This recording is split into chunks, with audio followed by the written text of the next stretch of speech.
So, it has almost been a year since my last guide to solo queue video. I started YouTube in February 2017, we're coming up to February 2018, and I wanted to update the guide to be relevant for 5v5 and 3v3 to help you guys climb the solo queue ladder.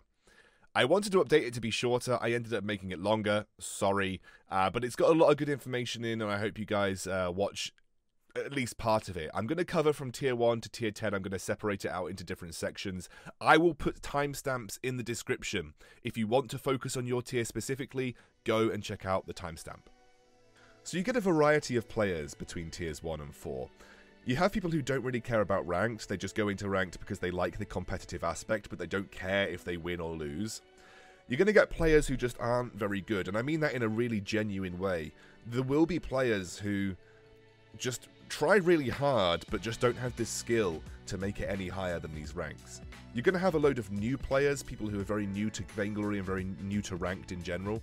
And you're also going to have people who are starting to improve and people who want to climb the ranks, or are actively climbing the ranks, and that's likely going to be people like you who are watching this video. Now, you will run into Smurfs, but Smurfs exist, and if they are genuinely a very good Smurf, if you are a player at this level, it will be hard to beat them. Obviously, you might get them on your team, and that's great, you get a free win, but obviously there are also the chance that they're going to be on the enemy team. Don't get worked up about Smurfs. They exist. The main thing that you can do is practice and improve, and when you get to tier 10, you beat their main, and then you laugh at them. So there are 3 sections that I'm going to break down improving into. I'm going to look at basic improvements, which are outside of the game and in the game. I'm going to look at basic mechanics, and I'm going to look at basic gameplay, because everything at this level is all about foundation, all about the basic aspects of Vainglory. This is going to be relevant for both 3v3 and 5v5, so I'm not going to be talking about anything that is specifically 3v3 and anything that is specifically 5v5. This is going to be general gameplay guides. So basic improvements come in sort of your selection of a role and your hero selection. Try to main a role. Now, I know that is difficult in 3v3 because everybody wants to play carry, but in 5v5 there are going to be 3 carry roles, so it'll be a lot easier if you want to be a carry main to get into a ranked game of 5v5 and main that role. If you main a singular role, you're going to improve at the game in general, and that bleeds into your understanding of other roles as well. If you play Captain or Roam, make sure that you're not afraid to build some damage items. I played Lance from tier 1 to tier 8, I built Tension Boat almost every game. Don't be afraid to have a Fountain and an Aftershock as a Catherine, just make sure that you build a bit of carry items because that extra damage can help snowball the game in your favour. Have a focused hero pool, and when I say a focused hero pool, I mean 2 to 5 heroes that you play very well. It is better to have a small hero pool that you practice and play consistently and you enjoy playing than having 20 heroes that you play kind of okay or mediocre. I would always suggest that you focus your hero pool at this level. Any hero can carry a game between tier 1 and tier 4, just pick the heroes that you like and practice them.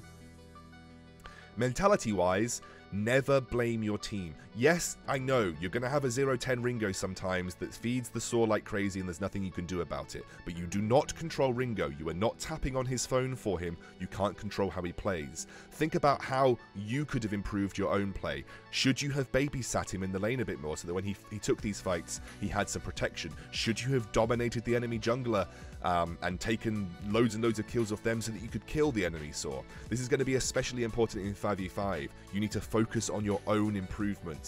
Blaming your team only tilts you and is never going to help you improve. And finally, moving on to basic mechanics, because these are very, very important. Moving on to basic mechanics, and the number 1 tip that I will give you at this level is focus on your farming. Practice your last hitting. If you can get to 8 to 10 CS a minute, you're at a really good stage to carry yourself through multiple ranks all the way up to Pinnacle of Awesome and above. 10 creep score is more gold than a kill. Remember that.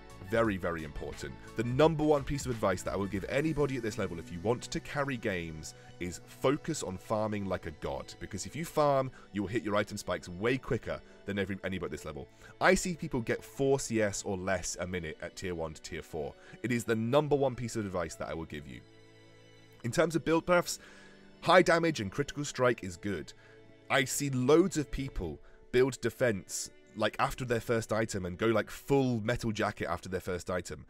It's great, yeah, awesome, you've got some defense, and I always encourage people building defense, but you need to know when it is the right time to build defenses and when your hero spikes. For instance, Koshka can build defense after her Aftershock, but I see people build Celeste with a Shatterglass and then just go full defense. No, Celeste needs 3 damage items to be good, and she can function on a reflex block without needing to buy much defense before that.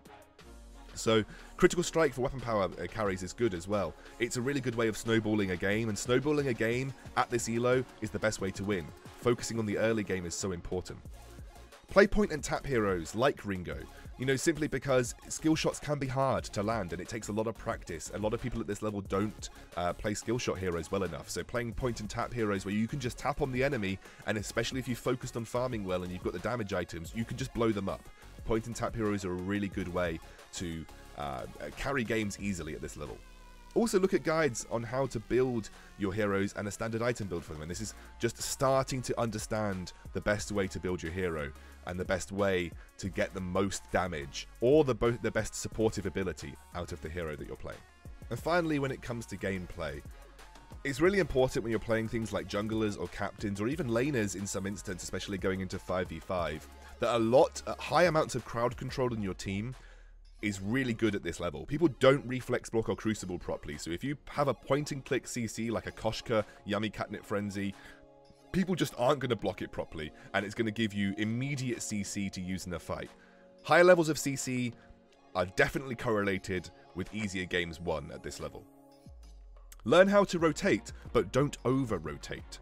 This should be a very starting process. This is a basic foundation of rotation, and that just means coming down to map awareness. If you see your jungler getting crushed by the enemy jungler, but you feel like it's going to be a balanced fight and maybe you rotating out of lane can help, do so. But if the enemy jungler is 100% health and your jungler is 5% and running away, it's absolutely 0 point of you rotating out of lane. Stay in lane and farm, because remember, farming is very, very important. And this is going to be important for 5v5 as well. You need to learn how to rotate between the lanes and know when to defend turrets and so on and so forth. Learn your hero's power spikes, and when I say power spikes, I mean things like Aftershock for Koshka, I mean level 8 for Celeste, I mean level 2 for Samuel. All of these different power spikes, learn to understand them. You don't have to necessarily act on them, but I recommend that you do. But just learning them now will help when you get to the higher tiers, because abusing power spikes is a really good way to snowball games. Know when you need to stop fighting and focus on farming. One of the biggest mistakes I see at these levels is that people just love to teamfight, even when they're massively behind. They think they can make some sort of miraculous comeback by just running at the enemy and getting themselves killed. Sometimes you need to say, okay, I need to avoid team fighting and I need to just farm and get the items necessary for me to win. And finally, this is something that's really important. It's going to be important for 5v5 and is already important for 3v3. Focus on the early game. Focus on winning your lane. Winning your lane in 5v5 can mean that you get the turret and you can push through all of the turrets and get towards the base. So focus on the early game. It's really, really important. The early game can be some of the most crucial stages of Vainglory, and if you can win the early game really hard at this level, you're more likely to come out on top. So, moving on to Tier 5 to Tier 7, and this, in my opinion, apart from Pinnacle of Awesome, this is the worst set of tiers to have to climb through. At this level, you get people who have played a lot of Vainglory and are actually getting pretty good at the game, but they think they are amazing at the game. So they often sort of act that way and sort of talk down to people quite often. When I was climbing, I got a lot of it.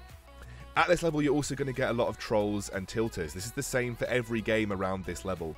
You know, every game is going to have trolls and tilters. It's not just Vainglory, but obviously at this level, this is kind of where I experienced the most. I don't know about you guys, but this is kind of where I experienced the most trolls and tilters, and you have to be prepared to deal with that. It is something that you have to overcome, and it's something that you're going to have to work through. Everybody has had to do it.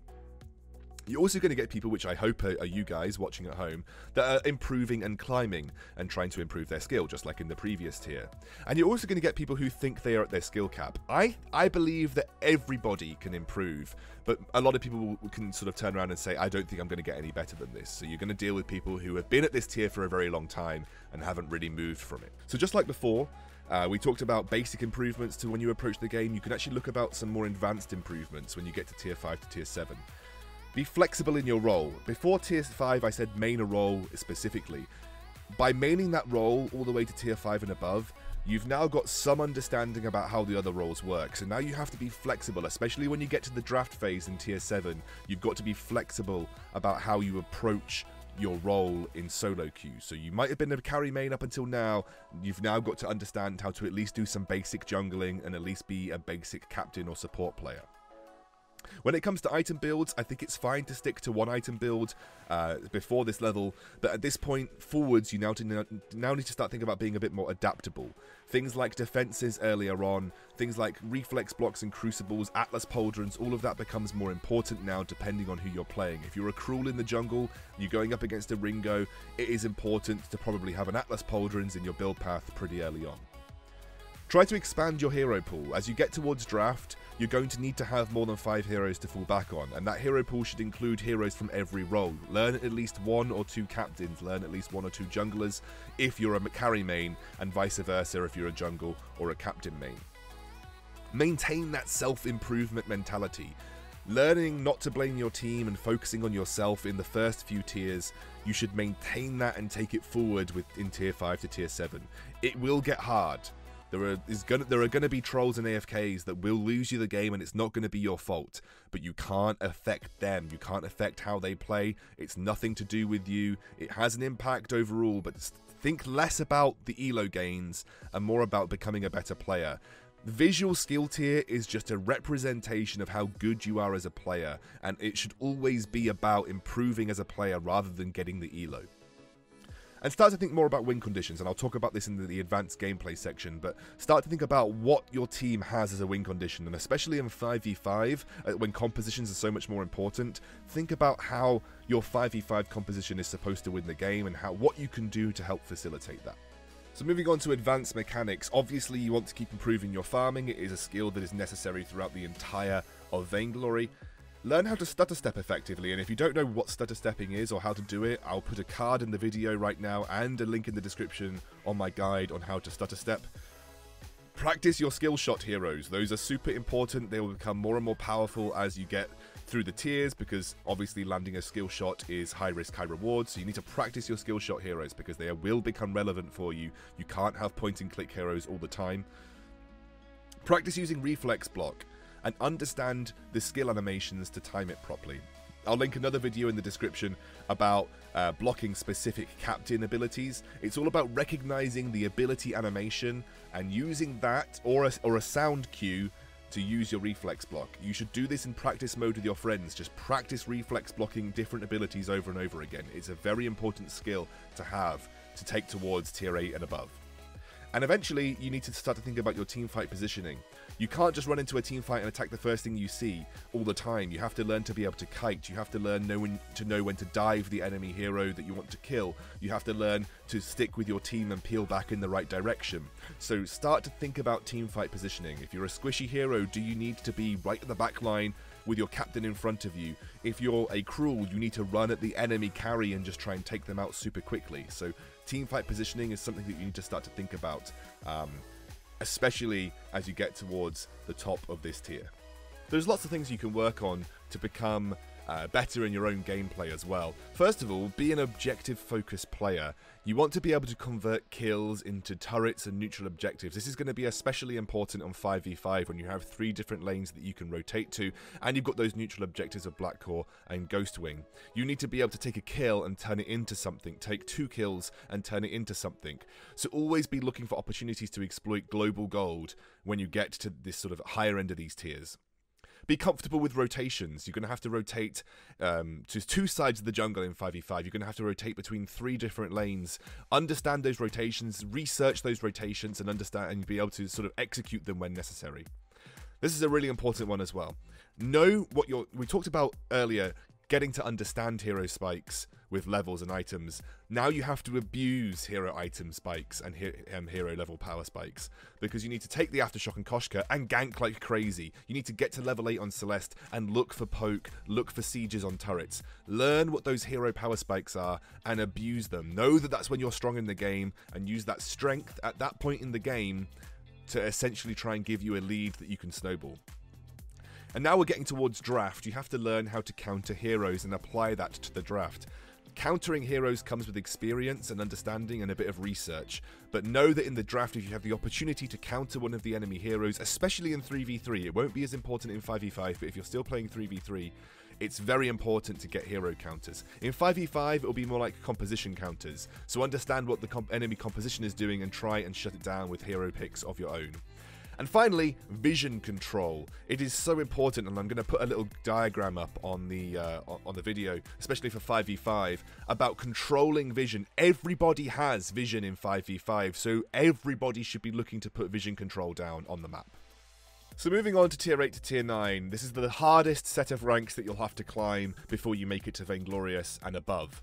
At this level, you have a very wide mix of players, as per usual. You're going to get good players. You're going to get people who are genuinely good at the game. You know, tier 8 and tier 9 is some of the top 5% of Vainglory players. They are good at the game.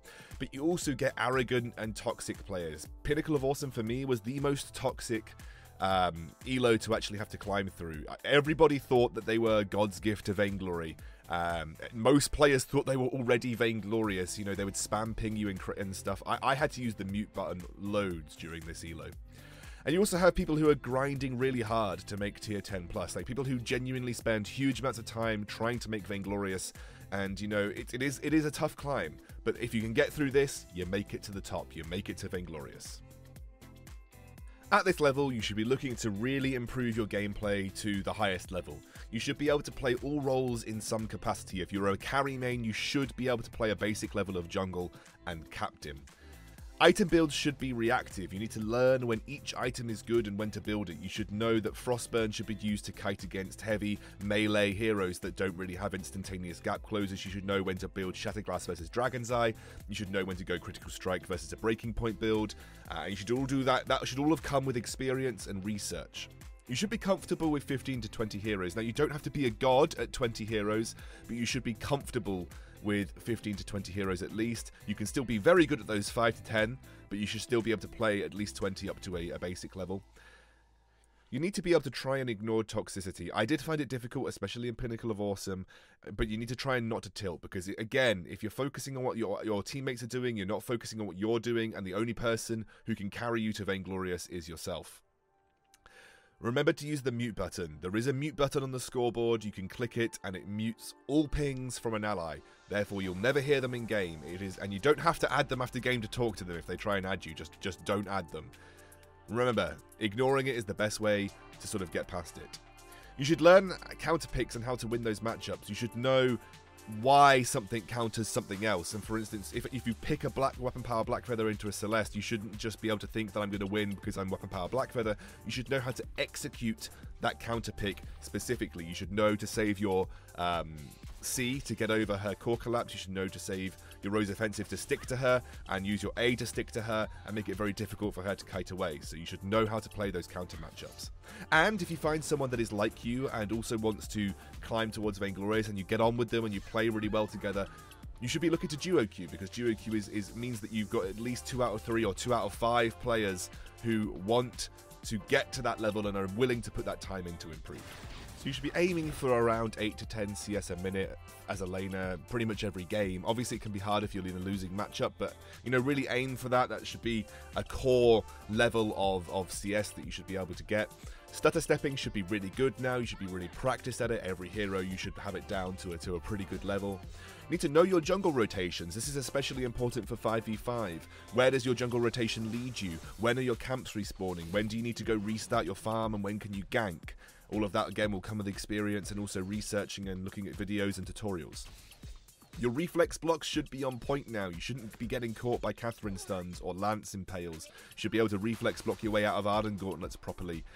Some things are hard to block. Cruel ultimates, even Vainglorious players struggle with, but really practice those reflex blocks. They should be getting good by now.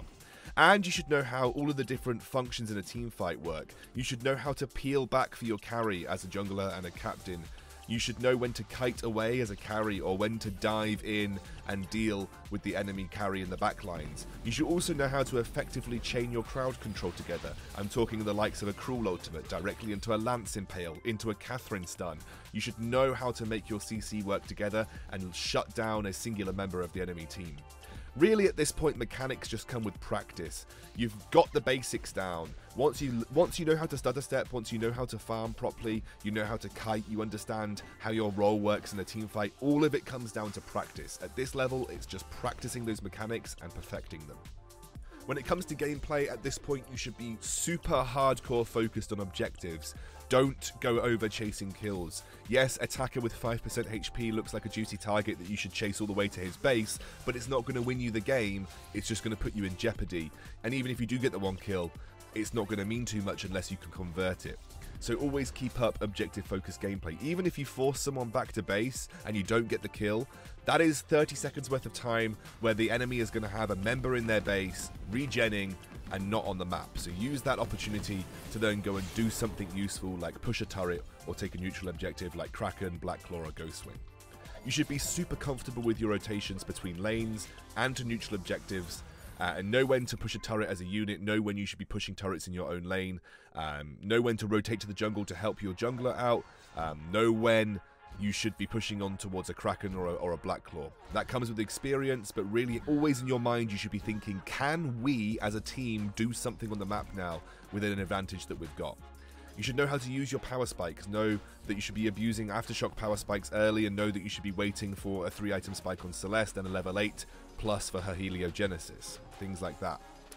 Look to deny your opponent farm, and that goes hand in hand with winning your lane. If you're a laner, especially in 5v5 where winning your lane is really important, you should be looking to zone your opponent away from minions. If they step up to the minions to farm, you hit them in the face with a hammer.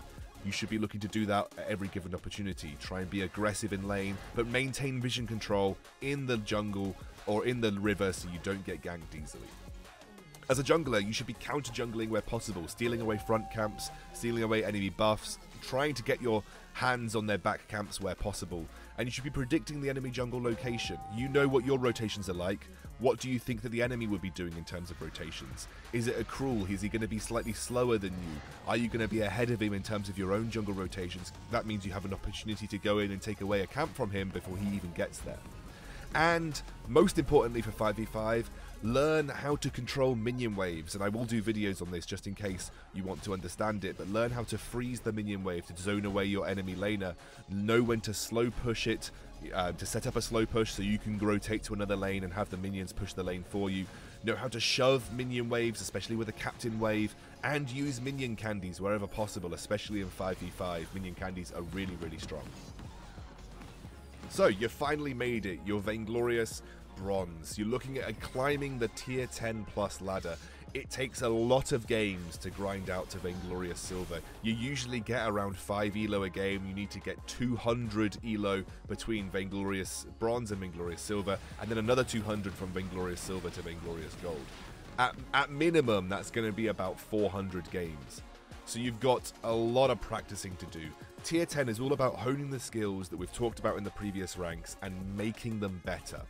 Making yourself sharper, making yourself quicker, understand your hero matchups better, understand the mechanics, your stutter stepping, your reflex blocking, all needs to get that much better at tier 10, and all of it comes down to practice. But there are some things that you can do to make it slightly easier.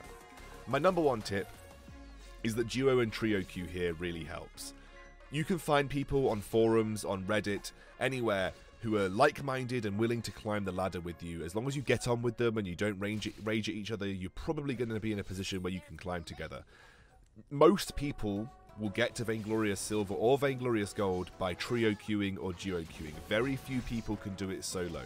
I only know of a few people like Leon or I'm the Doom, where they've managed to do it by themselves. Unless you are that caliber of player, you really need to find people to play with to sort of get to the top tiers of the ladder here. It is possible to do it in solo queue, but it is definitely a lot harder.